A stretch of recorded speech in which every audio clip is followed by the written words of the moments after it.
Obviously, this was a very horrific situation. There was a messy home with debris and feces around. 4 kids in the home. There was 1 child in the home that had special needs that appeared to be kept in what I would describe as a makeshift cage.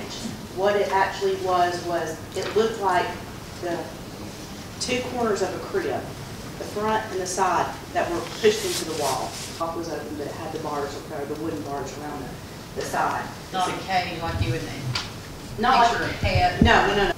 The children were removed at that time, obviously. The charges were placed shortly thereafter based on a surveillance video that the investigator was able to watch that showed that basically this child was in that makeshift crib most of the time the child was home.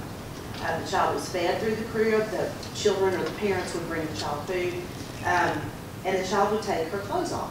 What we learned over the passage of time and how the circumstances unraveled, it allowed everyone to see and observe the extreme needs of this child. And I will go on to say that when DCS originally removed this child, the 4 children were placed together in a level 2 therapeutic foster home, which is the highest level of foster care received. That foster family, who was trained and certified through the state of Tennessee, was unable to keep this child.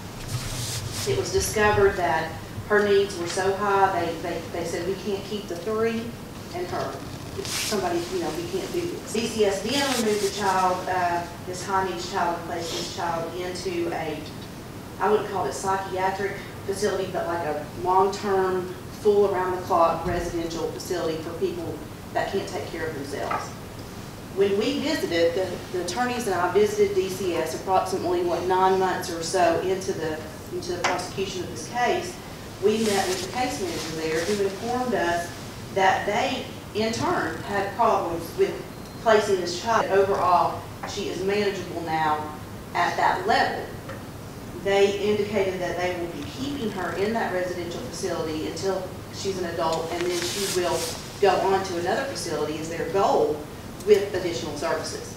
So that's something we learned going into the case. Doesn't remove the fact that if intervention had been in there, maybe these parents would have had the knowledge as to how to care for this child a little better.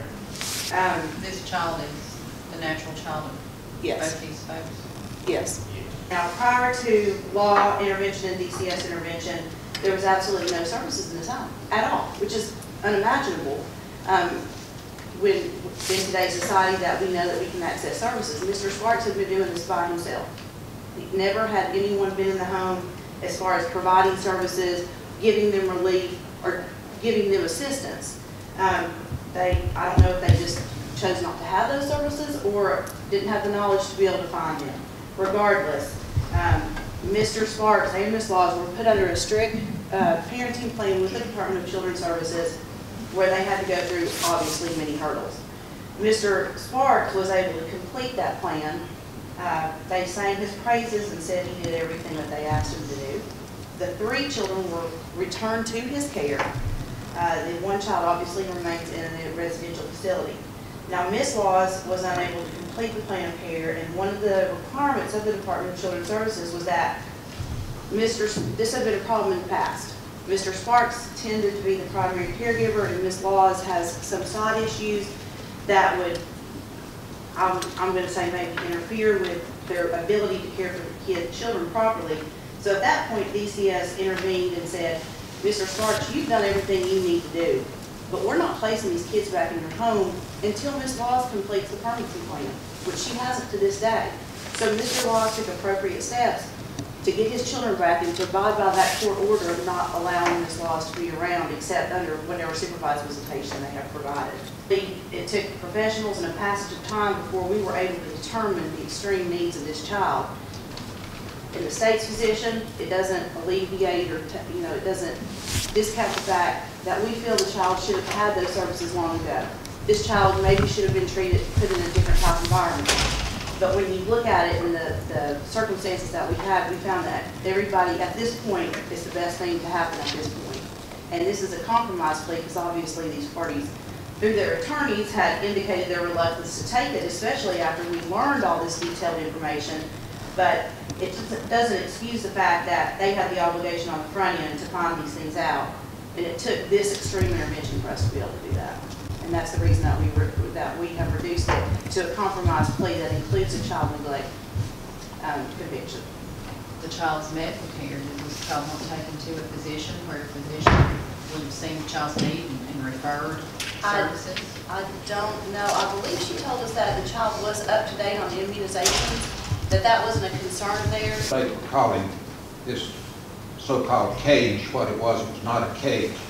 It's a playpen that she could see out of. She was there. She was monitored 24 hours a day